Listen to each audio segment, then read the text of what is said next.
Bienvenue sur Top Invest, la chaîne des top d'investissement. Ici, on parle essentiellement d'entreprises de qualité. Avons-nous une opportunité d'investissement sur Baidu? C'est la question à laquelle on va essayer de répondre en se basant sur les états financiers de la compagnie. Je rappelle que ceci représente uniquement mon point de vue et non un conseil d'investissement. Et comme d'habitude, je me réserve le droit de me tromper.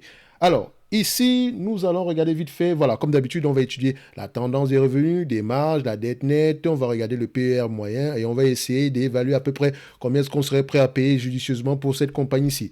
Donc, alors, je vais prendre juste ça et je le mets là et voilà. Maintenant, en termes de revenus, qu'est-ce qu'on regarde? Quand je veux vérifier le revenu avant tout, ce qui m'intéresse, c'est la tendance. C'est-à-dire, est-ce que nous avons des revenus croissants ou stables? OK, c'est la première chose que je veux voir. Donc ici, on a des revenus croissants. C'est bien. Maintenant, il faut aller regarder dans les rapports financiers pourquoi. OK, quand on les prend ici en yearly, ça donne quoi? Enfin, annuellement ici, ça donne quoi? Annuellement ici, voilà, on a une croissance des revenus, mais une stabilité à peu près. La croissance est un tout petit peu ralentie depuis 2018. Il faut aller regarder pourquoi. Donc, quand on check un tout petit peu ici sur les dernières années, donc quand on va regarder sur les 3 dernières années ici, en termes de croissance, 3 dernières années, on a à peu près une croissance aux alentours de 4,85% sur les 3 dernières années. Sur les 5 dernières années, on a à peu près aux alentours de 7%. Et sur les 10 dernières années, on a à peu près 18 pour 16%. Donc, on peut se dire que sur les dernières années, les 3 dernières années, on a à peu près, ce sont les caractéristiques d'une compagnie à peu près mature. OK? Donc, de toute façon, la croissance tend toujours à ralentir, donc c'est tout à fait normal. Maintenant, il faut voir est-ce qu'on a d'autres relais de croissance, etc. Parce que ça reste une compagnie chinoise. Est-ce qu'elle a été impactée par tout ce qui s'est passé en Chine, notamment le fait que le gouvernement chinois mette de plus en plus le nez dans tout ce qui concerne la tech. Donc, la croissance, c'est bien. Mais est-ce que les marges suivent? Est-ce que nous avons des marges qui sont au moins stables ou croissantes? Donc, si on a une croissance des revenus, j'aime au moins voir des marges qui sont stables. Maintenant, si on a une croissance des revenus, des marges décroissantes, je dois savoir pourquoi en lisant les rapports financiers. Ça peut être une stratégie, ok? Mais si on a de la croissance alors que si on a de la croissance alors que voilà, les nouveaux segments, enfin, les nouveaux segments je ne dirais pas les nouveaux segments de croissance, mais si on a de la croissance avec une diminution des marges, il y a forcément quelque chose qui n'est pas correct. Ça ne me sert à rien d'avoir un revenu de 3 milliards, si dans le 3 milliards ici, les marges bénéficiaires seront de 1%. Alors que précédemment, avec un revenu, avec une croissance de 300 millions, je pouvais avoir des marges de 30%. Donc, c'est-à-dire qu'il faut questionner la qualité de cette croissance-là, et vous pouvez jamais le voir déjà en questionnant déjà les marges. Et vous voyez ici que les marges, voilà, sur les 10 dernières années, on a une décroissance des marges. OK? Pourquoi? Sur les 5 dernières années, on a plutôt une stabilité des marges. D'accord? Maintenant, est-ce que quand 50% devient la norme ici, il faut aussi te dire que, OK, la compagnie qu'on avait en 2012, ce n'est pas la même qu'aujourd'hui. OK? Donc, 50% de marge, c'est toujours assez intéressant, mais il faut aller regarder pourquoi est-ce qu'on a eu une décroissance des marges. Donc, il faut regarder les résultats financiers ici, disons, de 2018 et les comparer à ceux de 2017. Pourquoi est-ce qu'on a quelque chose de différent ici? Là, ça doit être la pandémie, donc tout à fait normal. Donc, voilà, on a du 50%, mais je sais déjà que dans les rapports financiers, il faut questionner la diminution des marges brutes en termes de pourcentage. Maintenant, je compare les net income et les free cash flow pour voir si on parle le même langage. C'est bien les marges, etc. Mais si on ne gagne pas d'argent, ça ne me sert strictement à rien du tout. Et en supplément de ça, si on n'arrive pas à s'autofinancer, même si c'est une compagnie entre parenthèses de croissance, ça ne me sert strictement à rien du tout. OK? Qu'est-ce qu'on constate ici? On voit ici que les net income et les free cash flow ont tendance à aller dans le même sens. Je sais qu'il y a beaucoup de zigzags ici, mais ici, par exemple, quand l'entreprise mentionne qu'elle a perdu de l'argent, enfin, qu'elle a eu des bénéfices nets aux alentours ici d'à peu près 1 milliard, de 200 milliards je pense que c'est le yen ici, si je ne me trompe pas. J'oublie toujours la monnaie chinoise ici. C'est toujours un casse-tête pour moi. J'oublie toujours. On va le mettre, comment on appelle ça encore? On va faire ça ici. On va chercher CNY. C'est quoi? Alors, CNY ici, c'est voilà, le yuan. OK, parfait. Donc ici, quand on vous dit qu'on a 2 milliards de yuan ici, alors qu'en réalité, on a eu quelque chose aux alentours, on a gagné aux alentours ici voilà, à peu près aux alentours de 21 milliards de yuan. Donc il y a une grosse différence. Donc il faut toujours comparer les bénéfices nets et les free cash flow et se poser la question de savoir, les bénéfices nets doivent au moins être égal enfin, free cash flow doit au moins être égal à bénéfice net. OK? Si free cash flow maintenant est positif, est supérieur, très bien, mais pourquoi? S'il est inférieur, je ne dirais pas très bien, mais c'est inquiétant. Donc, si vous avez des free cash flow inférieurs aux bénéfices nets, posez-vous les bonnes questions. Parce que c'est ici qu'on paye le dividende, avec les free cash flow qu'on rembourse la dette. D'accord? On peut avoir des bénéfices nets sans free cash flow. Donc, on continue ici. En termes de free cash flow et de netting, on peut voir ici qu'on parle à peu près le même langage. Certaines années, on gagne moins. Enfin, en termes de free cash flow, voilà, je peux voir ici qu'on parle à peu près le même langage. Il peut y avoir des zigzags ici, mais ça peut s'expliquer certainement ici. En tout cas, vous pouvez également vérifier si on utilise le normalize net income ici, en espérant que ce soit juste. On va voir quoi ici? On va voir quelque chose qui se rapproche plus des free cash flow. Donc, on va mettre ça ici, on dézoome. Voilà, on a quelque chose ici, c'est un peu moins élevé, mais voilà, ça reste moins volatile que ce qu'on a ici, sans prendre en considération les éléments normalisés. Éléments normalisés ici, ça veut dire que s'il y a peut-être voilà, une charge spéciale ici, une charge extraordinaire ici, ça ne va pas la prendre, ça va pas prendre cela en considération, surtout si c'est une charge non financière. OK? Donc, on peut se dire ici que les free cash flow peuvent représenter la véritable rentabilité de cette compagnie ici, mais toujours à aller vérifier dans les rapports financiers. Ici, on constate que les free cash flow en termes de volume ont tendance à diminuer alors que les net income alors que les revenus augmentent. Pourquoi? OK? On a des revenus ici. Quand on a eu des free cash flows aux alentours de 27 milliards, on avait des revenus aux alentours de 103 milliards. OK? Aujourd'hui, on a des revenus aux alentours de 123 milliards et on a des free cash flows de 17 milliards. Pourquoi? Il faudrait questionner les rapports, les bénéfices, les rapports financiers. OK? Donc, ce que je vais faire également en supplément ici, je vais chercher les price to earning.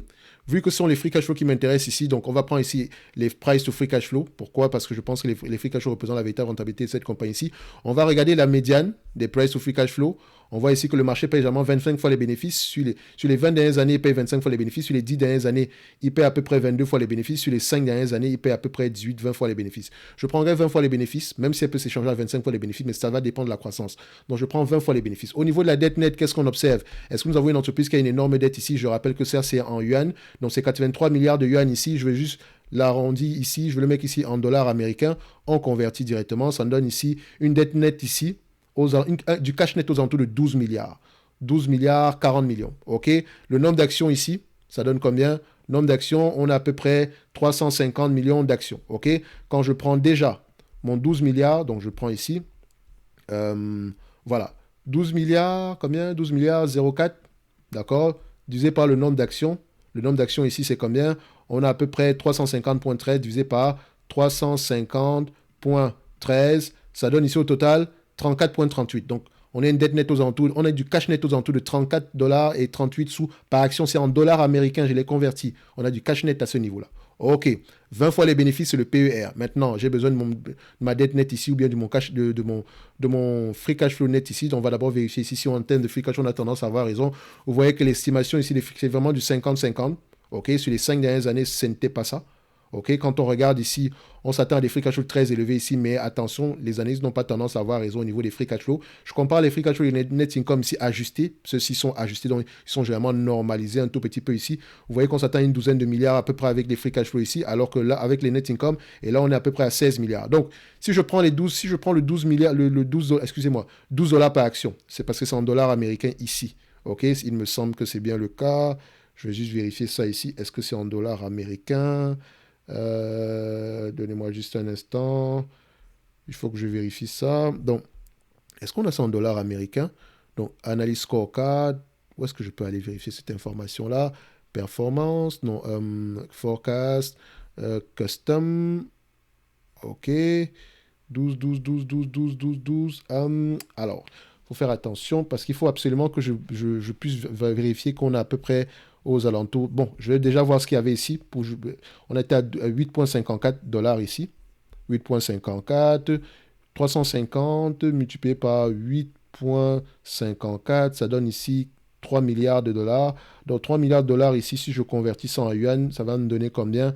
Donc ici, si je mets ici 3000 USD to CNY, ça donne à peu près une vingtaine de milliards de yuan ici. On va vérifier ici, est-ce qu'on était à peu près à ce niveau-là, au niveau déjà des free cash flow et des net income ici, d'accord?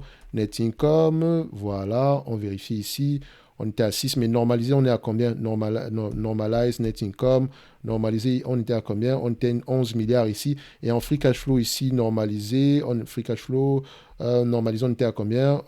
17 milliards. Donc, c'est à peu près, je pense qu'on est à peu près au niveau, ça prend à peu près comment on appelle ça?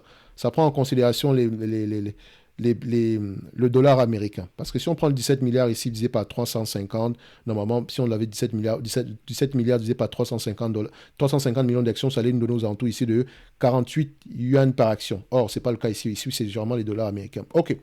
Donc, faites attention, je rappelle que c'est ajusté. Donc, il faudrait aller vérifier dans les rapports financiers en supplément ici. OK? Les chiffres actuellement ici, généralement, qui viennent de S&P Global Market Intelligence et FactSet sont des bons. C'est vraiment une source d'information financière de référence. OK?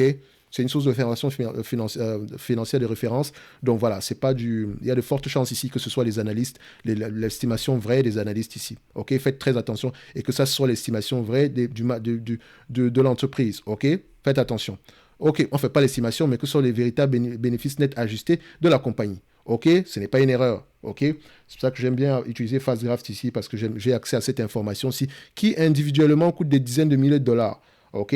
Donc, maintenant, une fois que j'ai mes informations, OK, on s'attend à 9,47$ en 2023. D'accord, 9,47$ en 2023, 9,47$ par action, fois 20 fois les bénéfices, plus du cash net de combien? Rappelez-vous, on a du cash net de 34,38 ici, donc plus 34,38, ça donne ici au total 223,78. Donc, je mets ici X20 2023, ça fait 200, je vais mettre 224 ici, OK, par action.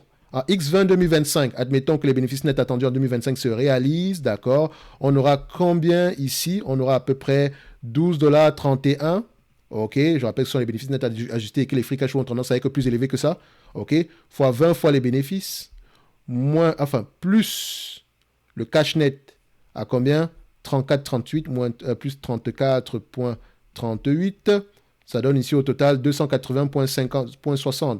Donc, je vais l'arrondir ici à 2. Donc, voilà, on va l'arrondir à 260. Ça fait à peu près 280,6. OK. Ça veut dire ceci. Si on achète l'entreprise en date d'aujourd'hui et qu'elle vous reverse à peu près 9,47$ par action attendue en 2022 et que ces 9,47$ là soient au moins stables dans le temps par rapport au prix actuel qui est à 153, j'arrondis, on a un rendement de 6,18%. D'accord? Les analystes planchent également sur une certaine croissance ici. Et si on arrive à avoir cette croissance-là estimée d'ici 2025, d'accord, par rapport au prix actuel à 153$ à l'action, on a un rendement sur coût ici de 8%. Donc, en prenant en considération cette croissance-là, on a 8%. Sans prendre en considération la croissance par rapport à ce qui est attendu ici en 2023, on aura à peu près un prix aux alentours, un rendement aux alentours des 6%. Maintenant, il faut voir. Est-ce que vous comprenez le business model? Est-ce que ce business model-là vous parle? Est-ce que vous pensez que cette entreprise peut maintenir ses marges au moins stables ou bien peut les améliorer dans le futur? OK, ça reste une compagnie chinoise ici. Je ne dis pas que les compagnies chinoises sont mauvaises ni quoi que ce soit, mais vous devez également savoir que ça vient avec un certain risque. Et n'achetez jamais une compagnie sans lire ses rapports financiers. Ça peut être bien sur le plan quantitatif, mais maintenant, il faut lire les rapports financiers. Elle ne reverse pas de dividendes. Est-ce qu'elle rachète ses actions? C'est généralement ça qui me dérange dans les compagnies asiatiques ici, c'est que voilà, la politique d'allocation du capital est souvent presque nulle, d'accord, dans le sens où on ne rachète pas d'actions, ok, et on ne paye pas, on ne paye pas souvent un dividende stable et croissant dans le temps. Et vous savez que c'est pas ça qui m'intéresse généralement, mais s'il n'y a pas de politique d'allocation du capital, comment on fait? Est-ce qu'une entreprise ici qui va faire du cash va uniquement garder ce cash-là dans les bilans? À un moment donné, il faut bien le reverser aux actionnaires. Là, on a 12 milliards en cash dans le bilan. C'est-à-dire que si vous achetez cette compagnie ici en date d'aujourd'hui, son bilan est constitué à 20% ici. Le prix actuel, 20% du prix actuel est constitué et représente à peu près le cash net. D'accord? Techniquement, qu'est-ce qu'on va faire avec ce cash-là? C'est la question que je me pose. Donc, en lisant les rapports financiers, je dois savoir pourquoi est-ce que les marges diminuent, les marges brutes ont diminué, pourquoi est-ce qu'elles ont diminué, pourquoi est-ce que les marges ont diminué ces dernières années ici en termes de bénéfices nets ici et en termes de free cash flow. OK? En supplément de ça, je vais questionner la politique d'allocation du capital. OK? Mais ça peut être intéressant d'aller regarder cette compagnie ici en profondeur en date d'aujourd'hui. Est-ce que c'est une compagnie qui m'intéresse personnellement? Non. D'accord? Mais c'est pas moi, comment dire ça? C'est une demande spéciale ici d'un abonné du service Top Premium. Donc, techniquement, à la fin de la journée, je donne uniquement mon avis par rapport à l'évaluation quantitative. OK? Donc, pour tous ceux qui veulent également poser des questions concernant l'analyse quantitative ici, ceux qui voulaient proposer des entreprises et si vous voulez qu'on analyse vos entreprises de manière quantitative, vous pouvez avoir accès au service Top Premium. Donc, avoir la certitude que ça va être fait. Et en supplément de ça, jusqu'au 31 du mois de mars, on a une promotion ici pour avoir accès aux formations thématiques qui seront disponibles au courant du mois d'avril, donc c'est en prévente en date d'aujourd'hui. Comment analyser une banque et comment lire les rapports financiers, pas lire les états financiers. Je ne parle pas de comptabilité, je parle des rapports financiers. Qu'est-ce que je dois chercher quand je lis? C'est bien de savoir, je vais lisez les rapports financiers, mais on commence par où? Parfois, mais on ne sait même pas où est-ce qu'on va aller les chercher. OK? Donc, en supplément de ça, je partage 2 notes d'analyse qui représentent des entreprises, selon moi, qui sont sous-évaluées. D'accord? Quand je parle de notes d'analyse, on a déjà eu à le faire plusieurs fois ici, c'est-à-dire avec Johnson & Johnson dernièrement. Donc, je lis mes rapports financiers, j'écoute les conférences calls et je vous donne un avis par rapport à une compagnie ici qui me semble sous-évaluée, ainsi que les notes de suivi, généralement pour les entreprises que j'ai déjà mentionnées précédemment.